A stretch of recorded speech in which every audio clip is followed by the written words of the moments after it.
Tenebrous Tingles. Hello, and welcome to Tenebrous Tingles. I'm Zandy, And I'm Eve. and we are going to be bringing you folklore and fright. And today we are starting with the state of Alabama. I'm going to be doing the haunting of Sketoe's Hole in Newton, Alabama. And I've got Huggin Molly in Abbeville, Alabama. Awesome. So, Eve, why don't you tell me a little bit about what got you into the whole fright and folklore thing?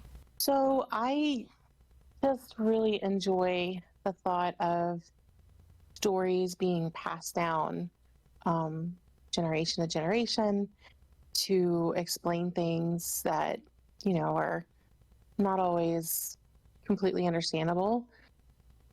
And I mean, they did come from somewhere. I'm not overly superstitious. I don't believe every single thing, but I also don't wander around at night whistling, if you know what I mean. I have no idea So, what you mean, and you didn't say that out loud. exactly. If you hear that, no, you didn't. No, you didn't. No, you didn't. And what about you? I grew up with a great grandmother who had a ghost that lived upstairs, and she kept a Bible on her staircase to keep it from coming downstairs. And then when I was in elementary school, my elementary school library had a bunch of books by Catherine Tucker Wyndham, who was an author that wrote about ghosts in the Southeast. And I was a little obsessed. I liked fairy tales, but like the really, really dark fairy tales. I mean, And then, too. yeah. So then you end up finding out that there's actual stories like that. So There are. I mean, they that's fun to came from explore. somewhere too. So, Eve, why don't you start with the Abbeville, Alabama tale of Hugging Molly? Okay.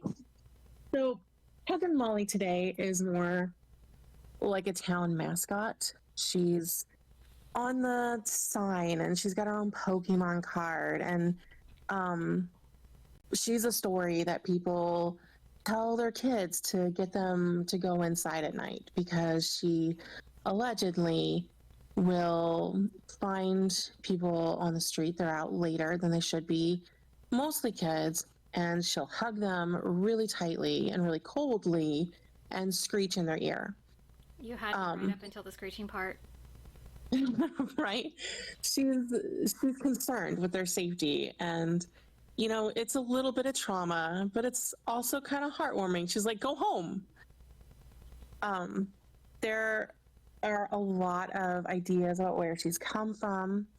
There are actual sightings as late as 2010 was the last sighting. It was during a festival. They have a yearly festival in early May to celebrate, the town's heritage. So of course she's in it. She's on the town sign. Oh, really? Yeah. There's on the welcome to town sign.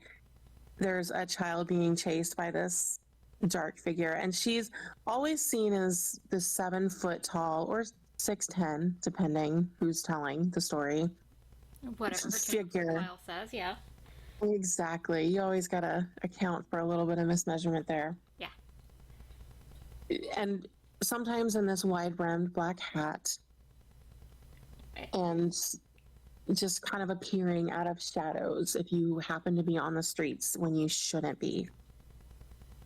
In 2010, at the last official sighting, a teacher leading a cemetery tour during the festival saw a figure vanish among the headstones. And so several of the participants saw and were really shaken up. That's the last confirmed sighting. There's been others that are,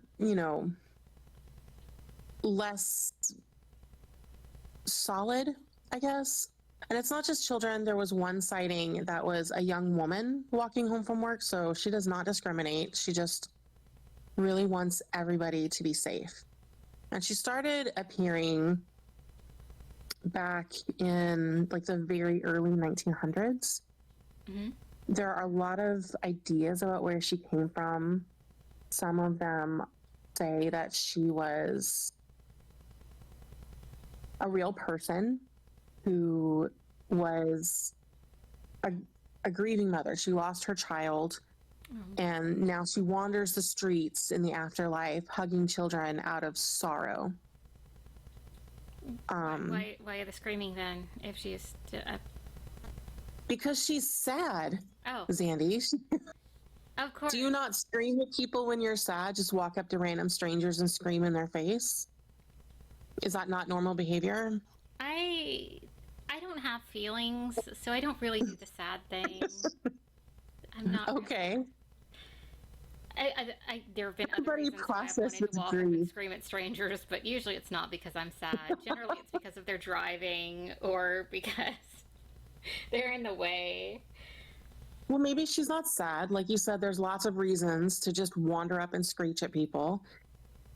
There's a theory that she was also a school teacher when she was alive. I'm going to touch back on that one because there's a really good story about it. Okay. There's some that claim that she is just a regular ghost, just who has chosen that town, and that's how she's chosen to do it. Just a supernatural entity. There is, I think, one of my favorite theories is that it's an adult that has disguised themselves as this just to mess with people, but it's just been carried on because obviously it's been a long time. It's not the same adult, but I mean, if you don't have anything else to do, maybe just put on your Huggin Molly costume and start wandering the streets and traumatizing children. I mean, sounds Don't like a do good that. time to me. Don't do that. That was a terrible, terrible idea. But it's one theory about where she has come from. You There said, is. sorry, you said that she could be just a random ghost that chose this town, and I kind of love the idea that when you're in the afterlife, you can just decide, like, hey, you know what? I'm just gonna pick this random small town in this random state, and I'm gonna do this. How does that sound? Is that cool? And even if it's not, I'm just going to go ahead and do it anyway. Right. Like, And then there's people that'll come out and talk about her like as recently as 2 weeks ago, but it's really not anything solid. It's more just just a guy who was just a little her bit drunk existence. going home. Yeah. There's she's so they even made a movie about her.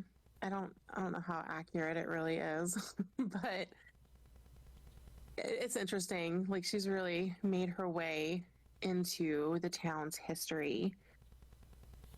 The newspaper has shared several stories, and I think the first one, it was related by Elbert Tiller, and it was back in 1922, and it talked about how her first appearance, it was on the road from Haleburg to Abbeville. And then she just started appearing in town. So it kind of goes back to the theory that there's a ghost and she just decided she liked it. Like she was just wandering and happened to end up there. And, she only was seen at night. She was caught several times and always managed to escape because, ghost. One of those times was an old grammar school near a graveyard. There's always like a cemetery nearby. And police and men with guns and lanterns surrounded the building and had her surrounded. And then she just disappeared. What charges were they going to arrest her on? I'm curious. Wandering around at night, I guess. I'm not sure what she did. Hugging random strangers. It was the early 1900s, so I think just being female and existing might have been enough. It's possible. I think my favorite one, and it's pretty sad, but it was also in the newspaper. about how, and it was also Tiller that shared it. There was a kindergarten schoolhouse that was a little bit outside of town, and the students would stay in the late afternoon. But the guys starts to get dark as the seasons change a little bit earlier every day. Right now it is dark at like 9 p.m. and that's really. I feel like by then it's like no it's time to be dark already. I like the extra daylight. Yeah, And it's gonna you be would. gone really soon. And that's less time for Huggin Molly to catch you if you don't want to be screeched at. I guess. I mean, if you it's like the middle of winter and 5 p.m. when it's getting dark and you're like, man, I just got off work. I don't know if she takes excuses, but in this origin story, it was a little girl named Molly who was going to head home, and it was starting to get dark. And the teacher was going to accompany her, but she was a brave little girl. Now, let me just say again, this is kindergarten, and she's walking home alone through the woods. You didn't? I mean, yes, but I couldn't imagine sending my child on a walk through the woods alone right now. That's so she starts to go home, and a bear attacks her and drags her down the road. And there were men nearby who were doing, stuff, cutting firewood, doing woodsy man stuff. And they heard her screams and they tried to help her. They did scare off the bear, but not before one of her arms had been damaged badly enough to be taken. She did live, but ended up with a prosthetic arm. And she would always hug it really close to her. And so Hugging Molly was a name that she was given. Now, she lived to be in her mid-80s, and she's actually buried behind Abbeville's First Baptist Church. And so there's the idea that she came back to hug people into going home and not being out where it's not safe. Wait. If she when did this happen? Because if she lived into her 80s, and I mean, when was the town settled? Because I'm wondering if Hugging Molly was around hugging people before she died. Well, this was like 1800s. Yeah, but that's still only 100 years for the entirety of the 1800s, and if she lived to be in her 80s,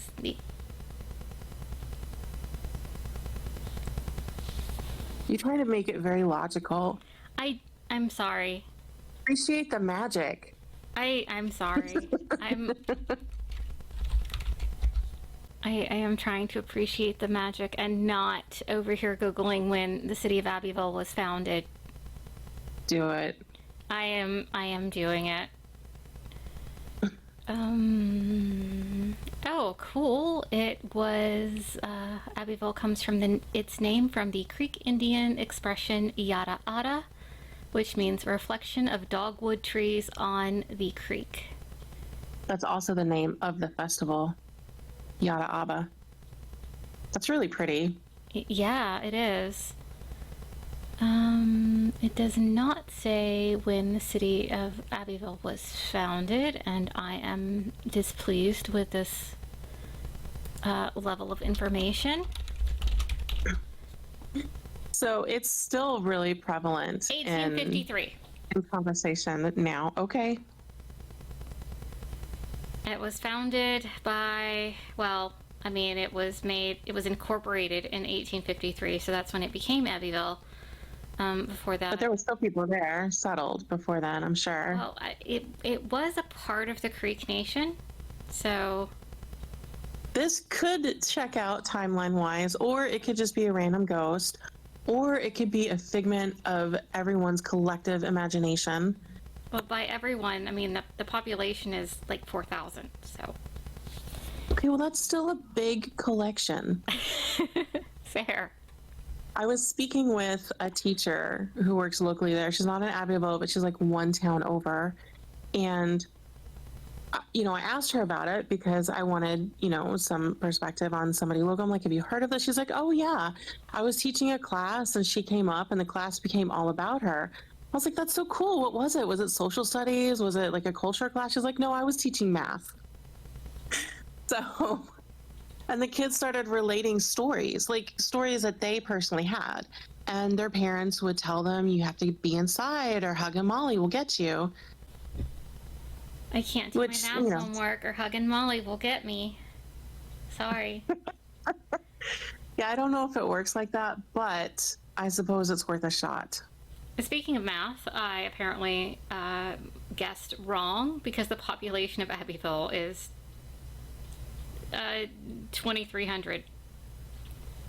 Oh, wow. Okay. I just doubled it. It's fine. It's fine. That's still a lot of people to hug. That is a lot of people to hug, and I'm sure people pass through. And I mean, even if she's just a symbolic figure used to enforce good behavior in kids, I mean, that's kind of cute. She's just like more of a really fearsome guardian than malevolent. She's never hurt anyone that she's come across. She's only, scared people a little bit. Just a lot. I mean, a lot. I would be scared. I would be very scared if someone randomly hugged me and screamed at me and then just disappeared. Okay, so you're telling me that if a 7-foot tall, dark figure came up out of the shadows and hugged you, would it be okay if they were wearing a mask and had tattoos? I'm not. Okay. Stop. I'm wired a little bit wrong, and I would have questions. Oh, this is I would fine. be like, so how you doing? How you doing? Yep. This is fine. Everything's fine. It's fine. I'll just tell my group, you guys go on ahead. Me and this figure have some things to discuss. I mean, the screaming is where I would draw the line. Don't screech at me. Yeah, I'm not big on loud noises either. So yeah, that would be boundaries are important. Yeah, definitely. I'm not a screechy kind of, not my thing. So let's hear about yours. Oh, okay. All right. Well, if it's my turn, I guess. Yours sounds like a lot nicer. But I think that's typical for us. Yeah. Are you gonna traumatize us badly? No, I was planning on traumatizing us badly, but initially I was going to be doing the Sloss Furnaces because at one point they were voted the most haunted place in Alabama. But here's the problem with the Sloss Furnaces. There's been a lot of erasure going on with the Sloss Furnaces. If you go and try to research what was actually going on there, you can find little bits and glimpses of information, such that of the 1,000 convicts they had working in the coal mines, almost 100 of them died. And I'm pretty sure that doesn't count the ones that died of black lung. You also, it was a pre-OSHA blast furnace too, so there were probably a lot of deaths and other nasty incidents that happened to people, but that information is now missing as well.